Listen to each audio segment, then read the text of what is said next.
നമസ്കാരം. പ്രിയപ്പെട്ട എല്ലാ പ്രേക്ഷകർക്കും ശ്രീഭദ്ര ജ്യോതിഷം ചാനലിലേക്ക് സ്നേഹം നിറഞ്ഞ സ്വാഗതം. നമ്മൾ ചൊവ്വയുടെ ഗ്രഹചാര ഫലങ്ങളെക്കുറിച്ചാണ് കഴിഞ്ഞ ഏതാനും ദിവസങ്ങളായിട്ട് ചർച്ച ചെയ്തുകൊണ്ടിരിക്കുന്നത്. ഗ്രഹചാരഫലം എന്ന് പറഞ്ഞാൽ എന്താണ്? ഗ്രഹങ്ങൾ ഇടയ്ക്കിടയ്ക്ക് രാശി മാറിക്കൊണ്ടിരിക്കും. ഗ്രഹങ്ങളെല്ലാം സഞ്ചരിച്ചുകൊണ്ടിരിക്കുകയാണല്ലോ സൂര്യനെ ചുറ്റി. അപ്പോൾ നമ്മൾ രാശി ചക്രത്തിൽ സങ്കല്പിച്ചിരിക്കുന്ന മേടം, ഇടവം, മിഥുനം, കർക്കടകം അങ്ങനെ വരുന്ന ആ രാശികളിൽ കൂടെ ഇങ്ങനെ സഞ്ചരിക്കുമ്പം ഇടയ്ക്കിടയ്ക്ക് രാശി മാറിക്കൊണ്ടിരിക്കും. രാശി മാറുമ്പോൾ ഭൂമിയുമായിട്ടുള്ള അകലം വ്യത്യാസപ്പെടുന്നതിൻ്റെ ഫലമായിട്ട് ഭൂമിയിലുള്ള ജീവജാലങ്ങൾക്കുമൊക്കെ വ്യത്യസ്തമായ അനുഭവങ്ങൾ ഉണ്ടായിക്കൊണ്ടിരിക്കും. അതിനാണ് നമ്മൾ ഗ്രഹചാര ഫലം എന്ന് പറയുന്നത്. അപ്പോൾ ഇങ്ങനെ ഈ ആംഗുലാർ ഡിസ്റ്റൻസ് അല്ലെങ്കിൽ കോണീയ അകലം മാറുന്നതനുസരിച്ച് ഇതിങ്ങനെ ആവർത്തിച്ചുകൊണ്ടേയിരിക്കും. പിന്നെ ഗ്രഹങ്ങളുടെ യോഗം, ഗ്രഹങ്ങളുടെ ദൃഷ്ടി ഇതൊക്കെ മാറുന്നതനുസരിച്ച് എല്ലാ വർഷവും ഈ ഗ്രഹചാരഫലം ഒരുപോലെ ഇരിക്കുകയില്ല. അതിൻ്റെ കാരണം എന്താണെന്ന് നിങ്ങൾക്ക് ഊഹിക്കാവുന്നതേ ഉള്ളൂ. ഇപ്പോൾ ശനിയും രാഹുവും കേതുവും ഒക്കെ വളരെ പതുക്കെ സ്ഥാനം മാറുള്ളൂ. വ്യാഴമാണെങ്കിൽ വർഷത്തിൽ ഒന്നാണ് സ്ഥാനം മാറുന്നത്. അതേസമയത്ത് ചൊവ്വയാണെങ്കിൽ 1.5 മാസം, ബുധനും ശുക്രനൊക്കെ ആണെങ്കിൽ 1 മാസമോ അതിൽ താഴെയോ മാത്രമേ ഒരു രാശിയിൽ സഞ്ചരിക്കുകയുള്ളൂ. സൂര്യനും അതുപോലെ തന്നെ എല്ലാ മാസവും രാശി മാറിക്കൊണ്ടിരിക്കും. അപ്പോൾ ഈ ഗ്രഹചാരഫലം അതുകൊണ്ടാണ് ഓരോ വർഷത്തെ ഗ്രഹചാരഫലം എടുക്കുമ്പോഴും വ്യത്യാസപ്പെട്ടുകൊണ്ടിരിക്കുന്നത്. അതായത് 2024 ജൂൺ മാസത്തെ ഫലമായിരിക്കില്ല 2025 ജൂൺ മാസത്തെ ഫലം എന്നർത്ഥം.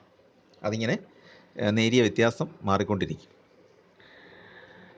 അപ്പോൾ നമുക്ക് ഇന്ന് കന്നിക്കൂറിൻ്റെ ഫലങ്ങളാണ് നോക്കാനുള്ളത്. ചൊവ്വ ഈ രാശിമാറ്റം നടത്തുമ്പോൾ, ചൊവ്വ രാശിമാറ്റം നടത്തുന്നത് ഇന്നാണ് 2024 ജൂൺ 1-ാം തീയതി. മീനത്തിൽ നിന്നും മേടത്തിലേക്ക് സംക്രമിച്ചു. അപ്പം കന്നിക്കൂറിന് എന്തെല്ലാം ഫലങ്ങളാണ് ഈ മാറ്റം കൊണ്ട് ഉണ്ടാകുന്നത്? അപ്പം കന്നിക്കൂറിൽ കേതു നിൽപ്പുണ്ട്. അതിൻ്റെ 7-ാം ഭാവത്തിൽ രാഹു നിൽപ്പുണ്ട്. രാഹുവും കേതു എപ്പോഴും 180 ഡിഗ്രിയിൽ 180 ഡിഗ്രി അകലത്തിലേ നിൽക്കുകയുള്ളൂ. 6 രാശിയുടെ ഡിഫറൻസിലാണ് നിൽക്കുന്നത്. പിന്നെ സൂര്യനും വ്യാഴവും ഇടവൻ രാശിയിലുണ്ട്. ശനിയാണെങ്കിൽ കുംഭൻ രാശിയിൽ ഉണ്ട്. മറ്റ് ഗ്രഹങ്ങൾ സഞ്ചരിച്ചു കൊണ്ടിരിക്കും. അപ്പോൾ നമുക്ക് പ്രധാനമായിട്ടും ഈ ഗ്രഹങ്ങളെ അടിസ്ഥാനപ്പെടുത്തിയാണ് നമുക്ക് ഗ്രഹചാരഫലം നോക്കാനുള്ളത്. ചൊവ്വ 1.5 മാസമാണ് ഒരു രാശിയിൽ നിൽക്കുന്നത്.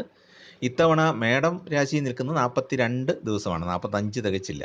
42 ദിവസം കഴിയുമ്പോൾ അടുത്ത രാശിയിലേക്ക് മാറും. അപ്പം നമ്മളിങ്ങനെ നോക്കുമ്പോൾ കന്നിക്കൂറുകാരെ സംബന്ധിച്ചിടത്തോളം, കന്നിക്കൂറിൽ വരുന്നത് ഉത്രത്തിൻ്റെ അവസാന 1/4 ഭാഗം, അതായത് 2, 3, 4 പാദങ്ങൾ അത്ത നക്ഷത്രത്തിൽ ജനിച്ചവർ, ചിത്തിര നക്ഷത്രത്തിൻ്റെ ആദ്യ പകുതി ഭാഗത്ത്, അതായത് ചിത്തിര നക്ഷത്രത്തിൻ്റെ 1-ാം പാദത്തിലും 2-ാം പാദത്തിലും ജനിച്ചവർ, ഇത്രയും ആൾക്കാരാണ് കന്നിക്കൂറിൽ ഉൾപ്പെടുന്നത്.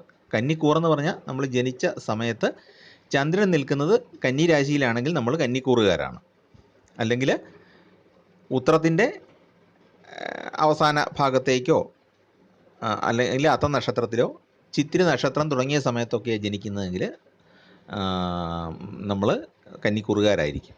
നമ്മൾ ജനിച്ച സമയം വെച്ച് നമുക്ക് റഫായിട്ട് കാൽക്കുലേറ്റ് ചെയ്യാവുന്നതേ ഉള്ളൂ. ആ നക്ഷത്രം തുടങ്ങിയിട്ട് എത്രയായി എന്ന് നോക്കിയാൽ മതി. അപ്പോൾ കന്നിക്കൂറുകാരെ സംബന്ധിച്ചിടത്തോളം ചൊവ്വയുടെ സ്ഥാനം ഒട്ടും ഗുണകരമല്ല. എന്താണ്? 8-ലാണ് ചൊവ്വ വന്നിരിക്കുന്നത്. കന്നിക്കൂറുകാരുടെ 8-ാം ഭാവമാണ് മേടം എന്ന് പറയുന്നത്. അവിടെയാണ് ചൊവ്വ വന്നിരിക്കുന്നത്. അതായത് ചൊവ്വയെ സംബന്ധിച്ചിടത്തോളം ഒരു ദുസ്ഥാനത്താണത് നിൽക്കുന്നത്. കാരണം ചൊവ്വയ്ക്ക് ഇഷ്ടപ്പെട്ട സ്ഥാനങ്ങൾ 3, 6, 11 മറ്റ് സ്ഥാനങ്ങളിൽ ചൊവ്വയ്ക്ക് ദോഷഫലങ്ങൾ വർദ്ധിക്കും. അപ്പോൾ അതിലൊന്നാണ് ഈ അഷ്ടമത്തിൽ ചൊവ്വ എന്ന് പറയുന്ന കാലം. അഷ്ടമത്തിൽ കൂടെ അല്ലെങ്കിൽ 8-ാം ഭാവത്തിൽ കൂടെ ചൊവ്വ കടന്നു പോകുന്ന കാലം. ജന്മക്കൂറിൻ്റെ 8-ൽ കൂടെ ചൊവ്വ കടന്നു പോകുന്ന കാലം. അപ്പോൾ അനിഷ്ടഫലങ്ങളാണ് കൂടുതൽ സംഭവിക്കാൻ ഇടയുള്ളത്. പക്ഷേ ഇപ്പോഴൊരു ഗുണമുണ്ട്. ചൊവ്വ സ്വക്ഷേത്രത്തിലുമാണ്, മൂലക്ഷേത്രവുമാണ്. ചൊവ്വയുടെ മൂലക്ഷേത്രവുമാണ് മേടം, സ്വക്ഷേത്രവുമാണ്. അപ്പോൾ അതുകൊണ്ട് എന്താണ് ഗുണം? അവിടെ നിൽക്കുന്ന ചൊവ്വ ബലവാനാണ്. ബലവാനായ ചൊവ്വ ഒരുപാട് ദുരിതങ്ങളൊന്നും ഉണ്ടാക്കിയില്ല. കുറേ സുഖ കാര്യങ്ങളൊക്കെ അല്ലെങ്കിൽ അനുകൂലമായ കുറേ കാര്യങ്ങളൊക്കെ ചെയ്തു തരും. എന്നാൽ പൂർണ്ണമായിട്ടും അനുകൂലമാവുകയുമില്ല. കാരണം ചൊവ്വ ഒരു പാപഗ്രഹമാണ്. നമ്മളൊരു വിവാഹകാര്യം നോക്കുമ്പോൾ ഏറ്റവും ആദ്യം നോക്കുന്നത് എന്താണ്? ചൊവ്വാദോഷമുണ്ടോ, 7-ൽ ചൊവ്വയുണ്ടോ, 8-ൽ ചൊവ്വയുണ്ടോ. അങ്ങനെ ചൊവ്വയെ ഒരു കല്യാണം മുടക്കിയായിട്ടാണ് പലരും വിചാരിച്ചിരിക്കുന്നത്. പക്ഷേ ചൊവ്വ തരുന്ന ഗുണങ്ങൾ എന്തൊക്കെയാണ്? കുടുംബത്തിൽ നല്ല ഐശ്വര്യം, നമുക്ക് നല്ല യൗവനം, ഉത്സാഹം, ധൈര്യം, വീര്യം, കാര്യങ്ങൾ ചെയ്യാനുള്ള കാര്യക്ഷമത, ബുദ്ധിപൂർവ്വം കാര്യങ്ങൾ ചെയ്യാനുള്ള കൂർമ്മ ബുദ്ധി, മറ്റുള്ളവരെ ഭരിച്ച് നായകത്വം വഹിക്കാനുള്ള കഴിവ്, ഇങ്ങനെ എണ്ണിയാൽ തീരാത്തത്രേ ലോഹങ്ങളുടെ ആധിപത്യം. അങ്ങനെ അങ്ങനെ നോക്കുമ്പോഴത്തേക്കും ഭൂമിയുടെ ആധിപത്യം, ഭൂമികാരകനാണ് ചൊവ്വ. ഇപ്പോൾ ചൊവ്വയും ശനിയും നല്ല സ്ഥാനത്താണെന്നുണ്ടെങ്കിൽ നല്ല ഭൂപ്രഭുവായിരിക്കും, ഭൂമി ധാരാളമുള്ള ആളായിരിക്കും, കൃഷിഭൂമികളൊക്കെ. അങ്ങനെ ഒരുപാട് ഗുണഫലങ്ങൾ നൽകുന്ന ചൊവ്വ 8ൽ നിൽക്കുമ്പം കന്നിക്കൂറിന് 8ൽ കൂടെ സഞ്ചരിക്കുമ്പം, ഇത് ജാതകത്തിൻ്റെ കാര്യമല്ല, താൽക്കാലിക ഫലമാണ്. അടുത്ത ഏതാണ്ട് 1 മാസവും കുറച്ച് ദിവസം കൂടെ 8ാം ഭാവത്തിൽ കൂടെ ചൊവ്വ സഞ്ചരിക്കുമ്പോൾ കുറേ ദോഷഫലങ്ങൾ കൊടുക്കും. ഭൂമി വിൽപ്പനയിൽ പ്രതീക്ഷിച്ച ലാഭം കിട്ടണമെന്നില്ല. ലാഭം ഉദ്ദേശിച്ച് നമ്മൾ ഭൂമി വിൽക്കാനിരുന്നത് അത്രയും തന്നെ എമൗണ്ട് കിട്ടണമെന്നില്ല. അതിൽ കുറഞ്ഞ എമൗണ്ടിൽ നമുക്ക് ആ കച്ചവടം നടത്തേണ്ടി വരും. എന്നാൽ ചൊവ്വ വളരെ ബലവാനായതുകൊണ്ട് തന്നെ ശത്രുക്കളുടെ ശല്യം കുറച്ച് കുറഞ്ഞിരിക്കും. ശത്രുവിൻ്റെ ഒരു കാരകത്വം ഉണ്ട് ചൊവ്വയ്ക്ക്. നമ്മൾ പ്രശ്നമൊക്കെ വെക്കുമ്പം ചൊവ്വയെ കൊണ്ട് നമുക്ക് നോക്കാം ശത്രുവിൻ്റെ ഉപദ്രവം വല്ലതും വന്നിട്ടുണ്ടോ എന്നുള്ളത്. അപ്പം അങ്ങനെ ശത്രുക്കളായിരുന്ന ആൾക്കാർ ആ ദുഷ്ടതയൊക്കെ കുറച്ച് വെച്ചിട്ട് കുറച്ചൊന്ന് ഒതുങ്ങി നിൽക്കാനുള്ള സാധ്യതയും ഉണ്ട്. ഇനി നമ്മൾ ഏറ്റവും ശ്രദ്ധിക്കേണ്ട ഒരു കാര്യമാണ് പറയുന്നത്, പ്രമാണങ്ങളിലും രേഖകളിലും ഒപ്പുവെക്കുമ്പോൾ വളരെ സൂക്ഷിച്ചേ ചെയ്യാവുള്ളൂ. 8ൽ ചൊവ്വ സഞ്ചരിക്കുന്ന ഈ സമയത്ത് ഡോക്യുമെൻറ്റേഷൻ ഏറ്റവും സൂക്ഷിച്ച് മാത്രം ചെയ്യുക. 2ഓ 3ഓ തവണ വായിച്ച് ഉറപ്പുവരുത്തുക. എന്തെങ്കിലും സംശയം ഉണ്ടെങ്കിൽ ആ രംഗത്ത് എക്സ്പെർട്ടായിട്ടുള്ളവരെ ആ ഡോക്യുമെൻ്റ് ഒന്ന് കാണിച്ച് ഉറപ്പുവരുത്തിയ ശേഷം മാത്രമേ ഒപ്പിടാവുള്ളൂ. പ്രമാണങ്ങളെന്ന് പറഞ്ഞാൽ എഗ്രിമെൻറ്റുകളോ അതുപോലെ തന്നെ സ്ഥലം വിൽപ്പനയ്ക്കുള്ള എന്തെങ്കിലും സമ്മതപത്രമോ അല്ലെങ്കിൽ ലാൻഡ് സറണ്ടർ ചെയ്യാനുള്ള ഗവൺമെൻറ്റിന് എഴുതി കൊടുക്കുന്ന ലാൻഡിൻ്റെ സമ്മതപത്രമോ, അല്ലെങ്കിൽ വീതം വെക്കുമ്പോൾ കുട്ടികൾക്ക് നമ്മൾ അവകാശം കൊടുക്കുമല്ലോ, കുടുംബ വീതം കൊടുക്കുന്നത്, അപ്പോഴൊക്കെ കൃത്യമായിട്ട് നമുക്കുള്ള പ്രൊവിഷൻ വെച്ചിട്ടുണ്ടോ തുടങ്ങിയ കാര്യങ്ങളൊക്കെ ഈ സമയത്ത് വളരെ ശ്രദ്ധിച്ചേ ചെയ്യാവുള്ളൂ. ഒരിക്കലും ഒരു അലംഭാവം അതിനകത്ത് കാണിക്കാൻ പാടില്ല. അതുപോലെ തന്നെ മറ്റൊരു കാര്യമാണ് വൈദ്യപരിശോധനകളിൽ കൃത്യത പുലർത്തുക എന്നുള്ളത്. അതായത് നമ്മളോട് ഒരു ഡോക്ടർ ഇന്ന ദിവസം കാണാൻ ചെല്ലണമെന്ന് പറഞ്ഞാൽ പരമാവധി അന്ന് തന്നെ ഡോക്ടറെ സന്ദർശിക്കാനായിട്ട് ശ്രദ്ധിക്കേണ്ടതാണ്.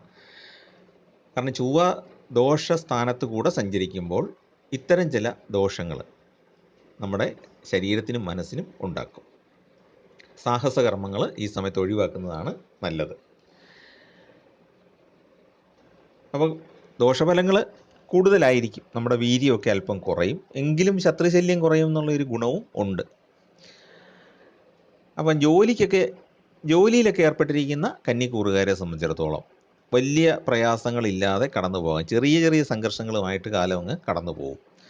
അല്പസ്വല്പം തർക്കങ്ങളൊക്കെ സഹപ്രവർത്തകരുമായിട്ടൊക്കെ ഉണ്ടാകുമെങ്കിലും അതൊരു യുദ്ധത്തിലേക്കൊന്നും പോകാതെ കാര്യങ്ങൾ നടത്തിക്കൊണ്ട് പോകാൻ പറ്റും. അതുപോലെ തന്നെ സാധാരണ നമ്മുടെ ആൾക്കാരെയൊക്കെ വെച്ച് നോക്കുമ്പോൾ, സാധാരണക്കാരായ ആളുകളെ വെച്ച് നോക്കുമ്പം അവർക്ക് സ്വർണം തുടങ്ങിയവ നേരത്തെയൊക്കെ വാങ്ങിച്ചു വെച്ച സ്വർണം തുടങ്ങിയ ലോഹങ്ങൾ, വെള്ളി തുടങ്ങിയ ലോഹങ്ങൾക്ക് നല്ല വില കിട്ടുന്ന കാലമാണ്. അത് നമ്മൾ പത്രത്തിൽ നോക്കിയാലും അറിയാം, ജ്യോത്സ്യം പറയണമെന്നില്ല. എന്താണെങ്കിലും മുൻകാലങ്ങളിൽ അങ്ങനെ നിക്ഷേപമായിട്ട് ശേഖരിച്ച് വെച്ച കാര്യങ്ങൾക്ക്, അത് ഷെയർ മാർക്കറ്റിലുള്ള നിക്ഷേപമാണെങ്കിലും നമ്മൾ സ്വർണത്തിലോ വെള്ളിയിലോ ഒക്കെയുള്ള നിക്ഷേപമാണെങ്കിലും അതിന് വില കൂടുതൽ കിട്ടും. അതൊരു ഫലമായിട്ട് പറഞ്ഞെന്നുള്ളതേ ഉള്ളൂ, എല്ലാവർക്കും അറിയാവുന്ന കാര്യമാണ്. പിന്നെ ഉള്ളതെന്ന് പറഞ്ഞാൽ സാമ്പത്തിക ലാഭം കുറയും എന്ന് പറഞ്ഞാൽ, നമുക്കൊരു പ്രൊമോഷനൊക്കെ കിട്ടും എന്ന് പ്രതീക്ഷിച്ചിരിക്കുകയാണെങ്കിൽ അത് ചിലപ്പം കുറച്ച് ഡിലേ ഉണ്ടാവും. പിന്നുള്ളത് ഒരു ദാരിദ്ര്യ സൂചന കൂടെ ശ്രദ്ധിക്കേണ്ടതുണ്ട് എന്നുള്ളത് പറഞ്ഞു പോവുകയാണ്. ദരിദ്രനായി മാറും എന്നുള്ളതല്ല, ഉദ്ദേശിക്കുന്ന സമയത്ത് പണം നമ്മുടെ കയ്യിലേക്ക് വന്നു ചേരാത്ത അവസ്ഥ, അതുപോലെ കയ്യിലുള്ള പണം കൃത്യമായിട്ട് ഉപയോഗിക്കാൻ പറ്റാത്ത അവസ്ഥ. അതായത് നമ്മൾ പലപ്പോഴും ചിന്തിക്കുന്ന എന്താണ്, നമുക്കിപ്പോൾ ഒരു ഉദാഹരണമായിട്ടൊരു വണ്ടി വാങ്ങിക്കണം എന്നിരിക്കട്ടെ. ഒരു 12 ലക്ഷം രൂപയാണ് വണ്ടിയുടെ വില. 10 ലക്ഷം രൂപ നമ്മുടെ കയ്യിൽ കിട്ടും. ഈ രണ്ടിന് വേണ്ടിയിട്ടാണ് നമ്മൾ ഓടുന്നത്. ഇതാണ് ഈ സമയത്തുണ്ടാകുന്ന ദാരിദ്ര്യ സൂചന എന്ന് പറയുന്നത്. എന്ന് പറഞ്ഞാൽ പൈസ ഇല്ലാഴിയല്ല, നമ്മൾ ഉദ്ദേശിക്കുന്ന കാര്യത്തിന് വേണ്ടിയിട്ട് തികയാനായിട്ടൊരല്പം കുറവ്. ആ രീതിയിലാണ് ഈ ദോഷഫലങ്ങൾ ബാധിക്കുന്നത്. അപ്പോൾ നമ്മൾ ഉദ്ദേശിക്കുന്ന രീതിയിലുള്ള സാമ്പത്തിക ലാഭം കിട്ടണമെന്നില്ല. ഈ പറഞ്ഞ പോലുള്ള ചെറിയ ദാരിദ്ര്യങ്ങൾ ഉണ്ടാകാം. അപ്പോൾ അങ്ങനെ വരുമ്പോൾ അതുപോലെ സ്ഥലം വാങ്ങിക്കാനാണെങ്കിലും ഒക്കെ ഇതേ പ്രശ്നം ഉണ്ടാകാം. അതുപോലെ ഡോക്യുമെൻറ്റേഷൻ താമസിക്കാം, അതുമൂലം കുറച്ച് പണച്ചെലവുണ്ടാകാം. ഇങ്ങനെയൊക്കെ സംഭവിക്കാം. പിന്നെ മനസ്സിന് പ്രയാസം ഉണ്ടാക്കുന്ന കുറച്ച് സംസാരങ്ങളൊക്കെ മറ്റുള്ളവരിൽ നിന്നും ഉണ്ടാകാം. പ്രത്യേകിച്ച് സ്ത്രീകൾക്കാണ്. സ്ത്രീകളായ ജോലിക്കാരികൾക്ക് അവരുടെ സഹപ്രവർത്തകരിൽ നിന്നോ, അല്ലെങ്കിൽ സ്ത്രീകളായ വീട്ടമ്മമാരൊക്കെ ആയിരിക്കും, അവർക്ക് അയൽക്കാരായ സ്ത്രീകളിൽ നിന്നൊക്കെ കുത്തുവാക്കുകൾ കേൾക്കേണ്ട അവസ്ഥകൾ ഉണ്ടായേക്കാം. പക്ഷേ നിങ്ങളൊരു കാര്യം ഓർക്ക്, സമയത്തിൻ്റെ ദോഷം കൊണ്ടാണ്, അവരുടെയും കുറ്റമല്ല, ആരെങ്കിലും പറയുന്ന കേട്ടോണ്ടൊക്കെ ആയിരിക്കും അവരും പെരുമാറുന്നത്. അപ്പോൾ അങ്ങനെയുള്ളൊരു സാധ്യതയുണ്ടെന്ന് സൂചിപ്പിച്ചു പോയി എന്നുള്ളതേ ഉള്ളൂ. അപ്പം ഇതാണ് നമുക്ക് കന്നിക്കൂറിൻ്റെ പൊതുഫലമായിട്ട് പറയാനുള്ളത്. പക്ഷേ 9ൽ നിൽക്കുന്ന വ്യാഴം, ഭാഗ്യസ്ഥാനത്ത് നിൽക്കുന്ന വ്യാഴം കുറച്ച് ഗുണഫലങ്ങൾ നൽകുന്നതാണ്. ഇടവക്കൂറിലാണെങ്കിൽ പോലും, ഇടവൻ രാശിയിലാണ് വ്യാഴം എങ്കിൽ പോലും സൂര്യനും വ്യാഴവും തമ്മിൽ ബന്ധുക്കളാണല്ലോ. അപ്പോൾ അതുകൊണ്ട് സൂര്യൻ എന്ന് പറയുന്നത് ഒരു അധികാരമൊക്കെ നൽകുന്ന ഗ്രഹവുമാണ്. ചൊവ്വ ബലവാനായിട്ട് നിൽക്കുകയും ചെയ്യുന്നതുകൊണ്ട് ദോഷം കുറവുമാണ്. അപ്പോൾ അങ്ങനെ നോക്കുമ്പം അഷ്ടമത്തിൽ ചൊവ്വയാണെങ്കിൽ പോലും കുറച്ചെങ്കിലുമൊക്കെ കാര്യങ്ങൾ നമുക്ക് സാധിച്ചു കിട്ടും. അല്പസ്വല്പം തടസ്സങ്ങളോ മനപ്രയാസമൊക്കെ ഉണ്ടായാലും കാലക്രമത്തിൽ അത് സാധിച്ചെടുക്കാനായിട്ട് നമുക്ക് കഴിയും. കുട്ടികളുടെ കാര്യത്തിലും അതുപോലെ തന്നെ. പിന്നെ കേതു ജന്മക്കൂറിൽ നിൽക്കുന്ന കാലമായതുകൊണ്ട് കന്നിക്കൂറുകാർക്ക് കുറച്ച് മനപ്രയാസം ഉണ്ടാകും, അവഗണനയൊക്കെ ഉണ്ടാകും. ചിലപ്പം നമ്മളെ ഇപ്പോൾ ഒരു കല്യാണ സ്ഥലത്ത് ചെല്ലുന്നു, നമ്മളെ വേണ്ട രീതി പരിഗണിച്ചില്ല എന്ന് നമുക്കുള്ളിൽ തോന്നാം. അതുപോലെ തന്നെ നമ്മൾ പൊതു സദസ്സിൽ ചെല്ലുന്നു, നമ്മളെ വേണ്ട വിധം ആൾക്കാർ ട്രീറ്റ് ചെയ്യുന്നില്ല, അല്ലെങ്കിൽ നമ്മളെ വേണ്ട വിധം ഒരു സ്വീകരണം കിട്ടുന്നില്ല തുടങ്ങിയ കാര്യങ്ങളൊക്കെ നമുക്ക് ഉണ്ടാകാം. അങ്ങനെയുള്ള തോന്നലുകളൊക്കെ ഉണ്ടാകാം. അത് കുറച്ച് മനപ്രയാസം ഉണ്ടാക്കുന്ന കാര്യമാണ്. അപ്പോൾ ഇതെല്ലാം നമ്മൾ ഓർക്കേണ്ടത് എന്നാണ്, ഈ സമയത്തിൻ്റെ ഒരു പ്രത്യേകത കൊണ്ടാണിത് സംഭവിക്കുന്നത്. ഇനി നമുക്ക് ഓരോ നക്ഷത്രക്കാരുടെ ആയിട്ട് നോക്കാം. ഉത്രത്തിൻ്റെ അവസാന മുക്കാൽ ഭാഗം, അത്തം, ചിത്തിരയുടെ ആദ്യ പകുതി, ഇത്രയുമാണ് കന്നിക്കൂറി വരുന്നത്. അപ്പോൾ ആ നക്ഷത്രത്തിൻ്റെ പ്രത്യേകത, ആ നക്ഷത്രത്തിൻ്റെ പ്രത്യേക ഫലങ്ങളും കൂടെ നോക്കിപ്പോവാം. ഉത്രം നക്ഷത്രക്കാരെ സംബന്ധിച്ചിടത്തോളം പിന്നെ യുക്തമായ തീരുമാനങ്ങൾ എടുക്കാൻ അല്പം ബുദ്ധിമുട്ടും, പങ്കാളിയുടെ ശുപാർശ കൂടെ, അല്ലെങ്കിൽ ജീവിത പങ്കാളിയുടെ അഭിപ്രായം കൂടെ തേടിയിട്ട് ഒരു തീരുമാനം എടുക്കുന്നതാണ് നല്ലത്. ഒരുപാട് മിഥ്യാധാരണകൾ ഉണ്ടാകും. അതുകൊണ്ട് തന്നെ ഏതൊരു കാര്യം ചെയ്യുന്നതിന് മുമ്പ് നന്നായിട്ട് ആലോചിച്ച് അതിൻ്റെ സത്യാവസ്ഥ കണ്ടെത്തിയിട്ട് മാത്രമേ അതിനകത്ത് ഇടപെടാവുള്ളൂ. ബന്ധുക്കളുമായിട്ട് ചെറിയ തോതിലൊക്കെ പിണക്കങ്ങൾക്ക് സാധ്യതയുണ്ട്. വിദ്യാർത്ഥികൾക്ക് ഉപരിപഠനത്തിനായിട്ട് ദൂരദിക്കിലേക്ക് വീട് വിട്ട് മാറി നിൽക്കേണ്ട അവസ്ഥ ഉണ്ടായേക്കാം. കുറച്ച് ദൂരെ ആയിരിക്കും, എന്നാൽ ആഴ്ചയിലൊന്നൊക്കെ വരാൻ പറ്റും, എങ്കിൽ പോലും വീട്ടിൽ നിന്നൊന്ന് മാറി നിൽക്കേണ്ട അവസ്ഥ ഉണ്ടാകാം. രാഷ്ട്രീയക്കാരെ സംബന്ധിച്ചിടത്തോളം അവർക്ക് ശത്രുശല്യം കുറഞ്ഞിരിക്കും, കുറേയൊക്കെ അംഗീകാരവും ലഭിക്കുന്നതാണ്. നന്നായിട്ട് പ്രതിരോധിക്കാൻ കഴിയും, ശത്രുക്കളുടെ പ്രവർത്തനങ്ങളെ പ്രതിരോധിക്കാൻ ഉത്രത്തിൻ്റെ ഈ അവസാന മുക്കാൽ ഭാഗത്തുള്ളവർക്ക് സാധിക്കും. പുതിയ സംരംഭങ്ങൾ ആദ്യം കുറച്ച് ബുദ്ധിമുട്ടിലായിരിക്കും, പിന്നീട് അത് ഗുണകരമാക്കി എടുക്കാനായിട്ട് സാധിക്കും. ഈ ഒരു സമയത്ത് ആ ചൊവ്വ നൽകുന്ന വീര്യം പൂർണ്ണമായിട്ടും ലഭിക്കുകയില്ല, ആ ധൈര്യമൊന്നും പൂർണ്ണമായിട്ട് കിട്ടുകയില്ല. അതുകൊണ്ടൊരു കുറച്ച് ബാലാരിഷ്ടതകളൊക്കെ അനുഭവിക്കേണ്ടതായിട്ട് വരും. പിന്നീടത് ലാഭമായിക്കോളും. തൊഴിൽ തേടുന്നവർക്ക് നേരിയ തടസ്സം ഉണ്ടായാലും ജോലി ലഭിക്കാനുള്ള സാധ്യതയുണ്ട്. സാമ്പത്തികമായിട്ട് നല്ല കരുതൽ വേണ്ട സമയമാണ്. വിദേശത്തൊക്കെ ജോലി ചെയ്യുന്നവർ കുറച്ച് സാമ്പത്തികം സൂക്ഷിച്ച് വെക്കുന്നത് നന്നായിരിക്കും. മുഴുവൻ നാട്ടിലോട്ട് അയക്കാതെ കുറച്ച് അവരുടെ കയ്യിൽ തന്നെ ഇരിക്കട്ടെ. അതാണ് വിദേശത്ത് ജോലി ചെയ്യുന്നവർക്ക് ഈ ഒരു സമയത്ത് നല്ലത്. ഈ ഒരു മാസമെങ്കിലും, ചൊവ്വ ഈ സഞ്ചരിക്കുന്ന ഒരു 1.5 മാസമെങ്കിലും അവരിതൊന്ന് ശ്രദ്ധിക്കുക. മുഴുവൻ പൈസയും കൂടെ നാട്ടിലോട്ട് വിടാതെ അവരുടെ നാട്ടിലെ അക്കൗണ്ടിൽ, ജോലി ചെയ്യുന്ന സ്ഥലത്തെ അക്കൗണ്ടിൽ കുറച്ച് പൈസ ഒന്ന് ഡെപ്പോസിറ്റായിട്ട് സൂക്ഷിക്കുന്നത് നന്നായിരിക്കും. കാരണം പിന്നീടുള്ള പല ആവശ്യങ്ങൾക്ക് വേണ്ടി നമുക്ക് പെട്ടെന്ന് ആവശ്യം വരും. ഈ അയച്ചു കൊടുത്തതൊക്കെ എന്തെങ്കിലും കാര്യത്തിനൊക്കെ എടുത്തു പോകും. അങ്ങനെയാണ് ഈ സമയത്തിൻ്റെ പ്രത്യേകത. കുടുംബാംഗങ്ങളുമൊക്കെയുള്ള കുടുംബാംഗങ്ങളുമൊത്തുള്ള തീർത്ഥാടനം ചെയ്യാനായിട്ട് സാധിക്കും.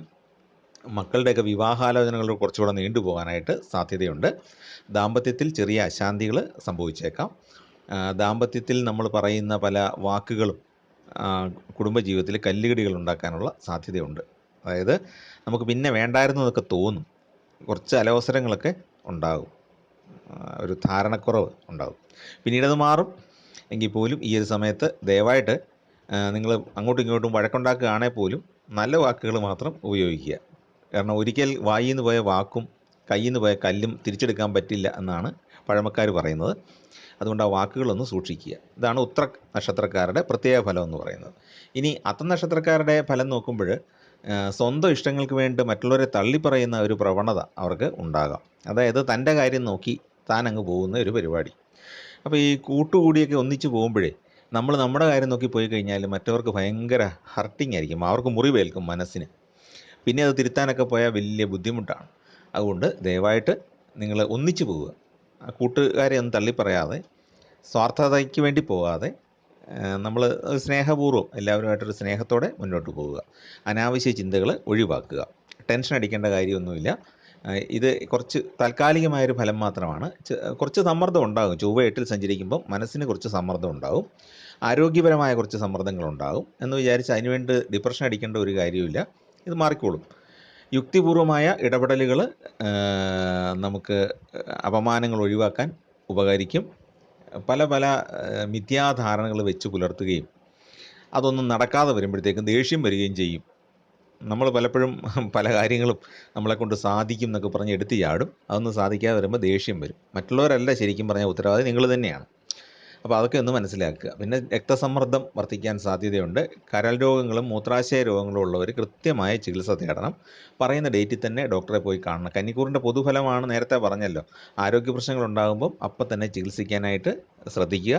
ഡോക്ടർ പറയുന്ന ഡേറ്റിൽ തന്നെ ചെല്ലാനായിട്ട് മാക്സിമം ശ്രദ്ധിക്കുക. മരുന്നുകൾ മുടക്കാതെ നോക്കുക. പകർച്ചവ്യാധികൾ പിടിപെടാതിരിക്കാൻ ശ്രദ്ധിക്കേണ്ടതാണ്. ആരോഗ്യം ശ്രദ്ധിക്കണം. പൊതുവെ കുറേയേറെ അധ്വാനിച്ചാൽ മാത്രമേ വിജയത്തിലേക്ക് എത്തിച്ചേരാൻ ഈ സമയത്ത് സാധിക്കുകയുള്ളൂ. വിജയം നേടാൻ സാധിക്കും, ബുദ്ധിമുട്ടും. യാത്രകളുടെ എണ്ണം വർദ്ധിക്കും. അതിലൂടെ നമുക്ക് ധനം കുറേ ചിലവാകും. ശരീരത്തിന് കുറച്ച് ആയാസം ഉണ്ടാകും, കുറച്ച് ക്ഷീണം ഉണ്ടാകും, സമയനഷ്ടം ഉണ്ടാകും. എങ്കിൽ പോലും നമുക്ക് നമ്മളോട് ശത്രുത ഉള്ള ആളുകളുണ്ട്. നമ്മുടെ പുച്ഛമുള്ള ആൾക്കാരെയും ശത്രുതയുള്ള ആൾക്കാരെയൊക്കെ തിരിച്ചറിയാനായിട്ട് കുറേ സന്ദർഭങ്ങൾ ഈ 1.5 മാസത്തിനിടയ്ക്ക് നിങ്ങൾക്ക് ലഭിക്കുന്നതാണ് അത്തം നക്ഷത്രക്കാർക്ക്. അത് മനസ്സിലാക്കി വെച്ചുകൊണ്ട് പിന്നെ ഭാവിയിൽ പെരുമാറിയാൽ മതി. എന്ന് പറഞ്ഞാൽ അവരോടെല്ലാം വൈരാഗ്യം പുലർത്തണമെന്നല്ല, നമുക്ക് കിട്ടുന്നതൊക്കെ ഒരു പാഠങ്ങളാണ് എന്ന് മനസ്സിലാക്കിക്കൊള്ളുക. ഈ 2 തരത്തിലാണ് ദൈവം നമുക്ക് അനുഭവം നൽകുന്നത്. ഒന്ന് ഭാഗ്യാനുഭവങ്ങളും മറ്റൊന്ന് ലെസൺസും. അതായത് ഒരാളുടെ കയ്യിൽ നിന്ന് നമുക്കൊരു ഫേവർ കിട്ടിയാൽ അത് ഭാഗ്യം, ദൈവാധീനം എന്ന് നമുക്ക് പറയാം. എന്തെങ്കിലും കാര്യം സാധിച്ചു കിട്ടിയാൽ. ആരെങ്കിലും നമ്മളെ ഒരു പണി തരികയാണ്, അല്ലെങ്കിൽ നമ്മളെ വഴിക്കിട്ട് പറ്റിച്ചിട്ട് പോവുകയാണെങ്കിൽ നമ്മൾ മനസ്സിലാക്കിക്കോണം, അത് ദൈവം നമുക്ക് തരുന്നൊരു ലെസണാണ്, ഒരു പാഠമാണ്. ഇനിയും അങ്ങനെ ആരെ കണ്ണടച്ച് വിശ്വസിക്കരുത് എന്ന് പറയുന്ന ഒരു പാഠമാണ്. അപ്പോൾ ഈ കാര്യം കൂടെ മനസ്സിൽ വെച്ചോളൂ. ഇതിനുള്ള കുറേ അവസരങ്ങൾ ഈ ചൊവ്വ മേടത്തിൽ കൂടെ പോകുമ്പോൾ കന്നിക്കൂറുകാർക്ക് ഉണ്ടാകും. വ്യാഴത്തിൻ്റെ ആനുകൂല്യം ലഭിക്കുന്നതാണ്. അതുകൊണ്ട് തന്നെ വലിയ ദാരിദ്ര്യം ഉണ്ടാകാതെ മുന്നോട്ട് പോകാം. പ്രണയികളെ സംബന്ധിച്ചിടത്തോളം ചെറിയ ഇണക്കവും പിണക്കവും ഒക്കെ ആയിട്ട് ഇങ്ങനെ പോവും. വേറെ പ്രശ്നമൊന്നുമില്ല, ബുദ്ധിമുട്ടൊന്നുമില്ല. പ്രണയിക്കുന്നവരെ സംബന്ധിച്ച് അനുകൂലമായ കാലം എന്ന് പറയാം. ചെറിയ അഭിപ്രായ വ്യത്യാസമൊക്കെ ഉണ്ടാകാം. പിന്നെ ഒരു ഗുണമുള്ളത് എന്താണ്, ഗുരുജനങ്ങളെയും മാതാപിതാക്കളെയൊക്കെ സന്ദർശിക്കാനും അവരുടെ അനുഗ്രഹം തേടാനും ഒക്കെയുള്ള കുറേ അവസരങ്ങൾ ലഭിക്കും. നമുക്ക് തീർത്ഥയാത്രകൾ, ക്ഷേത്ര ദർശനം, അതുപോലെ തന്നെ പുണ്യസ്ഥലങ്ങൾ, പുണ്യ പുരുഷന്മാർ അല്ലെ പുണ്യാത്മാക്കൾ താമസിക്കുന്ന സ്ഥലങ്ങൾ, അതുപോലെ തന്നെ നമ്മൾ എല്ലാ മതത്തിലും ഉണ്ടല്ലോ പുണ്യാത്മാക്കൾ. സന്യാസിമാർ മാത്രമല്ല, പുരോഹിതരും ഒക്കെ അവർ പിന്നീട് ദിവ്യാത്മാക്കളായി മാറുമല്ലോ. അങ്ങനെയുള്ള വിവിധ മതക്കാർക്ക് അവരവരുടെ വിശ്വാസം അനുസരിച്ചുള്ള ആ പുണ്യാത്മാക്കളുടെ സ്ഥലങ്ങൾ സന്ദർശിക്കാനായിട്ട് സാധിക്കും. അപ്പോൾ ഇതൊക്കെയാണ്. സാമ്പത്തികമായിട്ട് കുറച്ച് വെല്ലുവിളികൾ ഉണ്ടാകുമെങ്കിലും അത് തരണം ചെയ്തു പോകാനായിട്ട് ആ വ്യാഴത്തിൻ്റെ ആനുകൂല്യം കിട്ടുന്നതാണ് അത്തം നക്ഷത്രക്കാർക്ക്. പിന്നെ അത്തത്തിൻ്റെ ദേവതയാണല്ലോ ആദിത്യൻ. അപ്പോൾ സൂര്യൻ ഇടവത്തിൽ സഞ്ചരിക്കുമ്പോൾ ആ സൂര്യനും വ്യാഴവും ചേർന്നുള്ള ആനുകൂല്യം അവർക്ക് നല്ലൊരു പരിധിവരെ കിട്ടുന്നതാണ്. അതുകൊണ്ട് പേടിക്കാനുള്ള കാര്യമൊന്നുമില്ല. ആൾക്കാരെ മനസ്സിലാക്കാൻ കിട്ടുന്ന അവസരം നന്നായിട്ട് മനസ്സിലാക്കിയുള്ളൂ. അടുത്ത ചിത്തിരയുടെ ആദ്യ പകുതി ഭാഗമാണ്.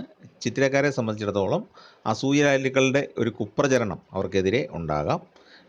പലപ്പോഴും അതിനെ പ്രതിരോധിക്കാനായിട്ട് ഭയങ്കരമായിട്ട് ബുദ്ധിമുട്ടും. എങ്കിലും പ്രതിരോധിക്കാൻ സാധിക്കും, നമ്മുടെ സത്യസന്ധത തെളിയിക്കാനായിട്ട് സാധിക്കും.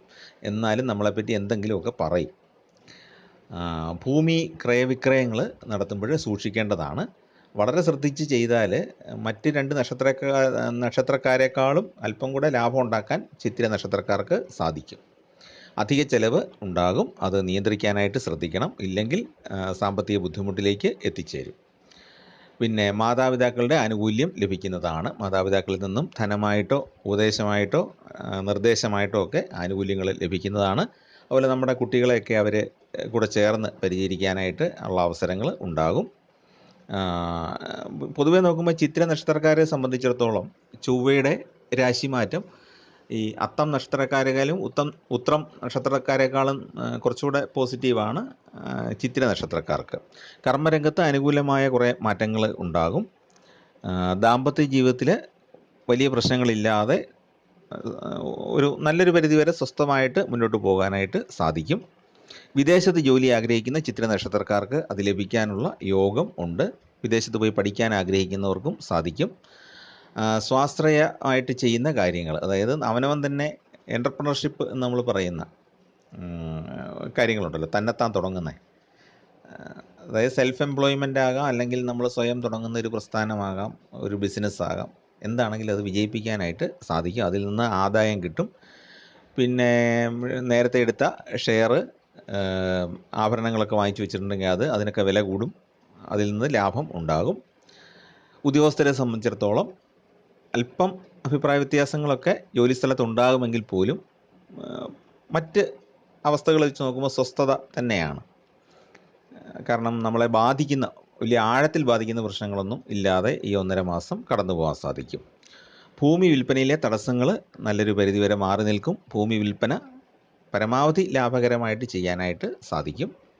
കുറേയേറെ സമയനഷ്ടം ഉണ്ടാകും. വെറുതെ പല കാര്യങ്ങൾക്ക് പോയി സമയനഷ്ടം ഉണ്ടാകാൻ സാധ്യതയുണ്ട്. പിന്നെ നിഗൂഢമായ ചില കാര്യങ്ങളുമായിട്ട് മുന്നോട്ട് പോകും. അത് ചിത്തിരയുടെ എല്ലാവർക്കുമില്ല. ജന്മസമയത്ത് രാഹു ദുസ്ഥാനത്താണ് നിൽക്കുന്നതെങ്കിൽ നിഗൂഢ പ്രവൃത്തികൾ ചെയ്യാനായിട്ടൊരു പ്രവണത ഈ സമയത്ത് ഉണ്ടാകും. കുടുംബജീവിതം നേരത്തെ പറഞ്ഞല്ലോ, കുറച്ച് സന്തോഷകരം തന്നെ ആയിരിക്കും, വലിയ പ്രശ്നമില്ല. പിന്നെ മക്കളെ ആശ്രയിക്കേണ്ട സ്ഥിതി അച്ഛനമ്മമാർക്ക് ഉണ്ടാകാം. അതിനകത്ത് വിഷമിക്കേണ്ട കാര്യമൊന്നുമില്ല. ഇപ്പം നമ്മൾ മക്കളെ വളർത്തിയെടുത്തില്ലേ, അതുകൊണ്ട് അവരുടെ കുറച്ച് ആനുകൂല്യങ്ങൾ നമ്മൾ കൈപ്പറ്റിയെന്ന് വിചാരിച്ചത് ഒരു ദോഷമൊന്നുമല്ല, ഒരു നാണക്കേടൊന്നുമില്ല. അപ്പോൾ അതിനുള്ള സാഹചര്യമൊക്കെ ഉരുത്തിരിഞ്ഞു എന്ന് വരാം. പിതാവിൻ്റെ ആരോഗ്യകാര്യത്തിൽ പ്രത്യേകം ശ്രദ്ധിക്കേണ്ട ഒരു കാലഘട്ടവുമാണ്. അപ്പം പൊതുവെ നോക്കിക്കഴിയുമ്പോഴത്തേക്കും ചിത്തിര നക്ഷത്രക്കാർക്ക് വലിയ പ്രശ്നങ്ങളില്ല, വലിയ ദാരിദ്ര്യ ദുഃഖങ്ങളില്ല. പക്ഷേ കുറച്ച് മാനസിക സംഘർഷങ്ങളും കുറച്ച് അപവാദ പ്രചരണങ്ങളെയൊക്കെ നേരിടേണ്ട അവസ്ഥ ഉണ്ടാകാം. അപ്പോൾ ഇത്രയാണ് നമുക്ക് ഉത്രം, അത്തം, ചിത്തിര നക്ഷത്രക്കാരുടെ, കന്നിക്കൂറിൽ വരുന്ന ഉത്രം, പിന്നെ അത്തം നക്ഷത്രം, കന്നിക്കൂറിൽ വരുന്ന ചിത്തിരയുടെ ആദ്യ പകുതി, ഇത്രയും നക്ഷത്രക്കാർക്ക് ഈ ചൊവ്വയുടെ രാശിമാറ്റം കൊണ്ടുണ്ടാകുന്ന ഗ്രഹചാര ഫലമായിട്ട് പറയാനുള്ളത്. അപ്പോൾ ചാനലിൽ പറയുന്ന കാര്യങ്ങൾ ഇഷ്ടപ്പെട്ടെങ്കിൽ ദയവായിട്ടൊന്ന് സബ്സ്ക്രൈബ് ചെയ്യുക. ഈ 3 നക്ഷത്രക്കാരും ദേവീക്ഷേത്രത്തിൽ വഴിപാട് ചെയ്യാനായിട്ട് ശ്രദ്ധിക്കേണ്ടതാണ്. അത്തം നക്ഷത്രക്കാർ പ്രത്യേകിച്ച് ശിവക്ഷേത്രത്തിൽ ഒരു കൂവള പുഷ്പാഞ്ജലി, വില്വദള പുഷ്പാഞ്ജലി അല്ലെ കൂവളത്തല കൊണ്ടുള്ള അർച്ചന നടത്താനായിട്ട് ശ്രദ്ധിക്കുക. ഉത്രം നക്ഷത്രക്കാർ ദേവീക്ഷേത്രത്തിൽ തീർച്ചയായിട്ടും പോകണം. അവർ ഒരു പട്ടും ഒരു നാണയവും കൂടെ ചേർത്ത് ദേവീ നടയിൽ സമർപ്പിക്കുന്നത് ഏറ്റവും ഉത്തമമാണ്. ചിത്തിര നക്ഷത്രക്കാരെ സംബന്ധിച്ച് അവർ സുബ്രഹ്മണ്യ ക്ഷേത്രത്തിൽ കൂടെ പോയി ഈ സമയത്ത് പ്രാർത്ഥിക്കുക. ദേവീക്ഷേത്രത്തിൽ പോകുന്ന കൂട്ടത്തിൽ സുബ്രഹ്മണ്യ ക്ഷേത്രത്തിൽ കൂടെ പോയിട്ട് പ്രാർത്ഥിക്കാനായിട്ട് ശ്രദ്ധിക്കുക. സുബ്രഹ്മണ്യൻ എന്തെങ്കിലും ഒരു വഴിപാട്, പഞ്ചാമൃതമോ പട്ട് സമർപ്പിക്കുകയോ നെയ്വിളക്ക് തെളിയിക്കുകയോ എന്തെങ്കിലും ഒരു വഴിപാടുകൂടെ ചെയ്തു കൊടുക്കുക. അപ്പോൾ അങ്ങനെയാണെങ്കിൽ നമുക്ക് ഈ മാനസിക സംഘർഷം, ശത്രുക്കളുടെ ഒളിഞ്ഞുള്ള ചില ശല്യങ്ങളൊക്കെ ഉണ്ടാകുമെന്ന് പറഞ്ഞല്ലോ, അതിനെ അതിജീവിക്കാൻ പറ്റുമെങ്കിലും കുറച്ച് മനപ്രയാസവും സമയനഷ്ടവും അത് കാരണം ഉണ്ടാകും. അപ്പോൾ അതിനെയൊക്കെ നമുക്ക് തരണം ചെയ്യാനായിട്ട് സാധിക്കും. അപ്പോൾ ചാനൽ ഇഷ്ടപ്പെട്ടെങ്കിൽ ദയവായിട്ടൊന്ന് സബ്സ്ക്രൈബ് ചെയ്യുകയും നിങ്ങളുടെ സുഹൃത്തുക്കൾക്കൊന്ന് ഷെയർ ചെയ്ത് കൊടുക്കുകയും ചെയ്യാനായിട്ട് അഭ്യർത്ഥിക്കുന്നു. എല്ലാവർക്കും ഈശ്വരാനുഗ്രഹം നന്നായിട്ട് ഉണ്ടാകട്ടെ എന്ന് വീണ്ടും വീണ്ടും പ്രാർത്ഥിക്കുന്നു. നമസ്കാരം.